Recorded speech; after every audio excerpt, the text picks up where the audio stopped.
These fees are killing me.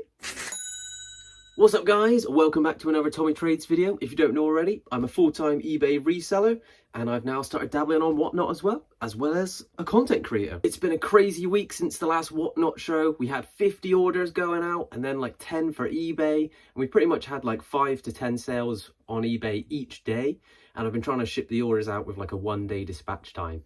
Even though I've actually got like a 2 to 3 days on my account, I've still been trying to get it done as quick as possible and try and boost up that feedback. And so far, so good. I've had a few positive feedbacks of people saying it came early, it's arrived early, and they're very pleased with the packaging and things like that. So all is well. I've only got a few solds to share with you today, but let's pick them and see what we've got. First up, we have a Game Boy Advance game. We sold Buffy the Vampire Slayer. I did originally have it up for £12, and I had someone send me a message asking, has it been checked? Has it been tested, just to make sure that the battery inside is still working and everything? So I quickly got it out, plugged it into my Nintendo DS and tested it out. Took pictures of it loading up, going through the level, beating someone up. It's actually quite a fun game. I got hooked into it and started playing it myself. I thought I might as well get some fun out of it before I sell it, right? But then a couple days later, they sent an offer through for £10, and I'm not going to argue over a £2 difference. So £10 plus postage for this one. Next, we sold this right here. Legend of Zelda 25th Anniversary Edition CD. It is the soundtrack of the game in an orchestral style. Originally had this one up for £15. It was only on there for like 2 weeks and someone sent me an offer for 10. Again, I'm going to accept that. It's only a CD in my mind, so let's just sell it, get it gone. I got this as part of a big bundle of things I bought for a private sale, and I've already made my money back and all of that stuff, so this is now just bonus profit. After the person purchased it, they did take like 5 to 6 days to actually pay for the item. I had to send 3 or 4 reminders to get them to pay. There was 1 day left on it, and I was like, if you don't pay for it today, I'm going to cancel the order. And then they came through and paid, and cheekily they asked if I could message them when I'm going to send it. It's like, if you can't even pay, if it takes you 6 days to pay me, why am I going to update you when I'm sending stuff?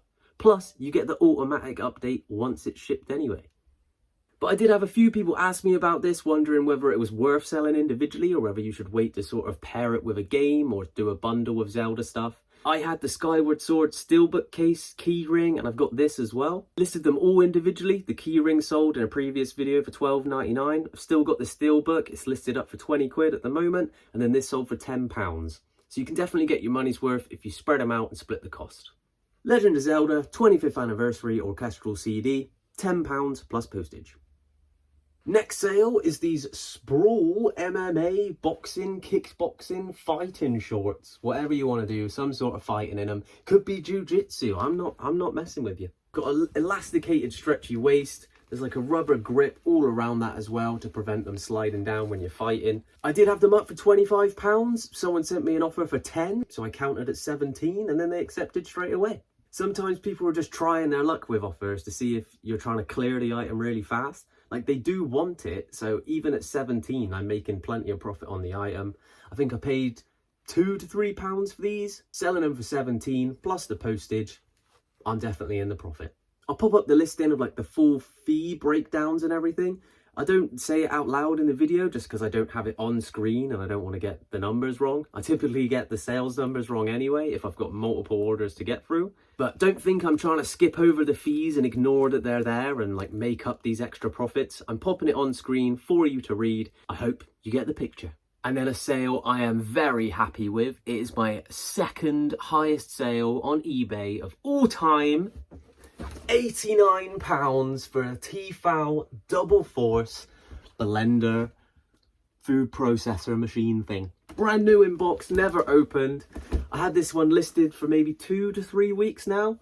I tried to have an effort of just like listing all the big bulky items that I had so they weren't sitting around taking up room. Hopefully then I can get them sold to clear up space in the reselling HQ so I can get on with more bits and bobs. There are pros and cons when it comes to selling big items. You need to make sure that you're adding some money on for the postage because it's not going to be a £2.94. It's not going to be a £4.06 every. It's not going to be a £3.29 Royal Mail. It's going to be a big, heavy, bulky item. And that means I'm going to need to put it in a bigger box. I'm going to need to provide additional packing to make sure it doesn't get damaged. And due to the weight, it's going to be expensive to ship anyway. So I made sure to put a £10 postage fee on there, or it might have been £6.99, I can't remember. Originally I had it up for £100 and I was sending out offers for 90. I went down to 85, and then someone sent a counter for 83. I guess because I had the postage at £7, that takes it to 89.99.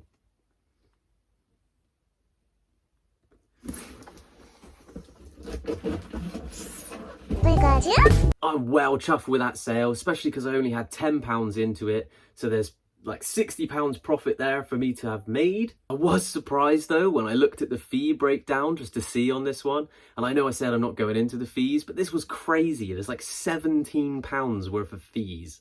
Pretty much an £11.50 transaction fee and then a £5 something promotional listings fee. It's something that you need to consider when you're selling higher priced items. Although the profits are going to be bigger, so are the fees. Take this item for example. It's another one I've got listed on my store at the moment. This is a brand new with tags Vendula London Cafe. This is a brand new with tags Vendula London Cat Cafe leather handbag. This is designer.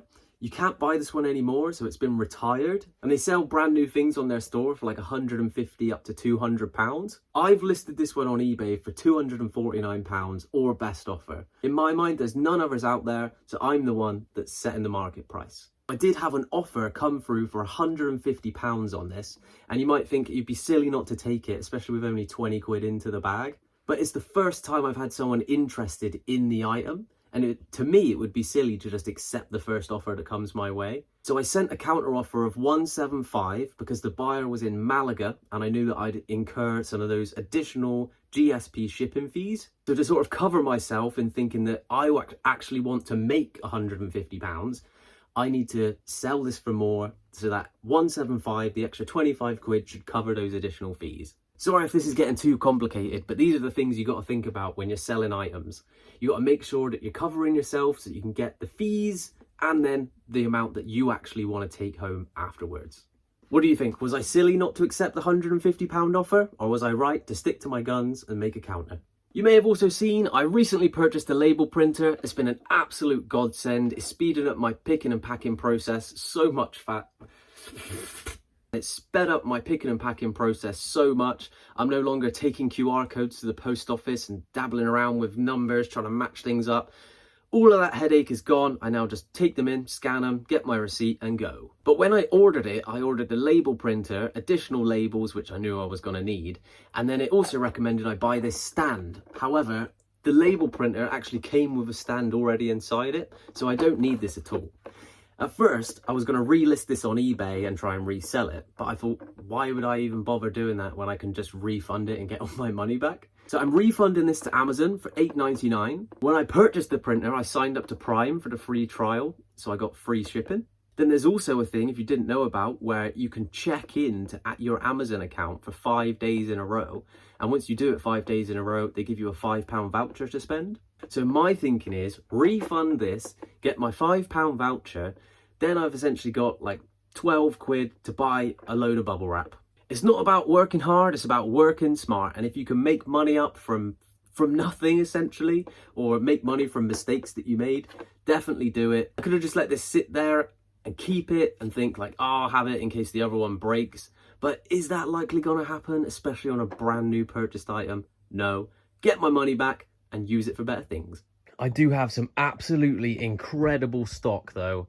This entire bag full of vintage cameras, Kodak, Instamatic, reflex lenses. I think this is like a £150 camera. These other ones are quite common. You're looking at like 5, 10, 15, depending on condition. But again, some of these are really heavy and are made out of metal instead of plastic. So you can command those higher prices. There we go, I said command. The cheaper ones, I'll probably bundle them together after doing some more research, just to make sure none of them are standouts. Do a bundle, get them sold to a collector. And then the higher value ones, like this one here, list them individually. And then the higher value ones, like this one here, get them cleaned up nicely, list them individually, and see if I've got any old film I can pair it with. But that's it for today's video, short and sweet. Thank you for joining me, and I'll catch you in the next one. Peace!